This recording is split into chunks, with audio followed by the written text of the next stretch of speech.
D'accord, donc là pour l'instant, tu me dis que tu es sur liste d'attente sur tes vœux de licence, tes 6 premiers vœux de licence. Au téléphone, un lycéen. Il n'a obtenu aucune des affectations demandées lors de la deuxième phase d'admission post-bac. Comme lui, 117 000 jeunes sont actuellement sur le carreau.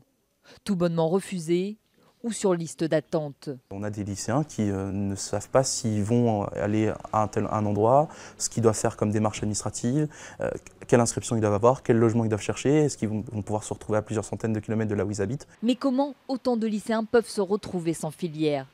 En cause, un manque d'anticipation entre les places ouvertes dans le supérieur et le nombre de futurs étudiants, et des orientations insuffisantes. Ce qui est vraiment en question, c'est le nombre de places dans le supérieur pour le nombre de bacheliers qu'on a aujourd'hui. Et une vraie faillite, je dirais, de l'orientation. La FAGE réclame donc que les élèves soient mieux accompagnés dans leur choix. Quand on observe le taux d'échec ou de réorientation en première année de licence, qui est parfois de 50 à 60% dans certaines licences, on se rend bien compte que si ces lycéens avaient été mieux orientés, ils auraient peut-être déjà pas choisi cette filière, il y aurait du coup peut-être de la place. Enfin, voilà, il y a un problème vraiment d'affectation et de mise en capacité, de mise en responsabilité des lycéens dans leur choix d'orientation. Pour les lycéens sans affectation, tout n'est pas perdu.